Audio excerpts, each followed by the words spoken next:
Hello সবাইকে, আমার নতুন একটা ভিডিওতে তোমাদের সবাইকে ওয়েলকাম।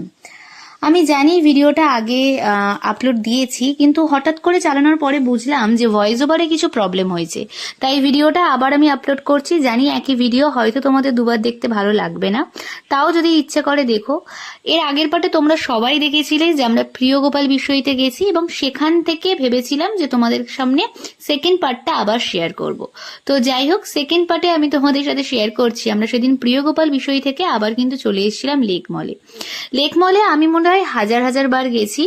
সেখানে গিয়ে গাড়িগুলো খুব দেখতাম, তখন ভাবতাম একদিন না একদিন আমার দিদির ছেলে বা মেয়েকে এই ছোট্ট ছোট্ট গাড়িগুলোকে চড়াবো। অবশেষে সেই স্বপ্ন পূরণ হয়েছে। ভান্তুকে আমি সেই গাড়িতে বসিয়েছি। আমরা সত্যি সবাই ভয় পাচ্ছিলাম যে ও আদৌ চড়তে পারবে কিনা বা গাড়ি থেকে পড়ে যাবে কিনা, কিন্তু আলটিমেটলি ও তো ভীষণ স্মার্ট, তাই ও কোনো রকম ভয় না পেয়ে দিব্যি লেক মলে পুরোটাই ঘুরে বেরিয়েছে।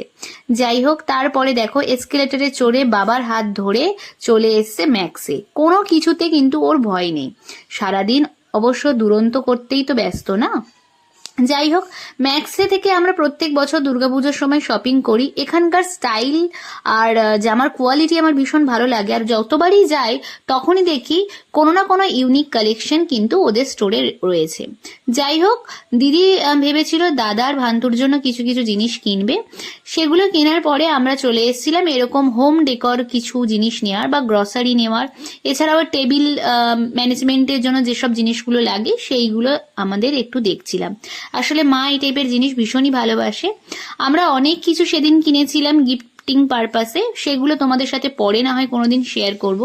আমাদের এই একটা ব্যাগ না, অনেকগুলো ব্যাগ হয়েছে, তবে তোমাদের সাথে সবটা শেয়ার করলাম না।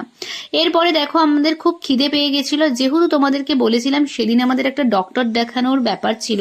সমস্ত ডক্টর ক্যান্সেল হওয়ার পরেও দাদার কোমরের জন্য যে ডাক্তারের কাছে আমরা অ্যাপয়েন্টমেন্ট নিয়েছিলাম তিনি কিন্তু ছিলেন। ওনার টাইমিং ছিল সন্ধ্যে 7টা থেকে, তাই আমরা একটু লাঞ্চ করে নিয়েছিলাম। বিরিয়ানি খেয়েছিলাম আমি, দাদা আর মা খেয়েছিল হচ্ছে থালি। এরপরে তো চলে এলাম জেনি সুপার স্পেশালিস্ট যে প্রাইভেট হসপিটাল, ওখান থেকে ডক্টর দেখিয়ে বাইরে বেরিয়ে দেখি একটা সুইট কর্ন চাটের দোকান আছে। তো সেখান থেকে আমার খুব খেতে ইচ্ছা করছিল, তো সেটা খেলাম। আর বাইরে বেরিয়ে দেখি প্রচন্ড বৃষ্টি হচ্ছে। বৃষ্টির মধ্যে হালকা হালকা ঘুমে ঢুলু ঢুলু চোখ নিয়ে বাড়ি ফিরলাম। আশা করি নেক্সট ভিডিওটা খুব ইন্টারেস্টিং হতে চলেছে, দেখতে থাকো।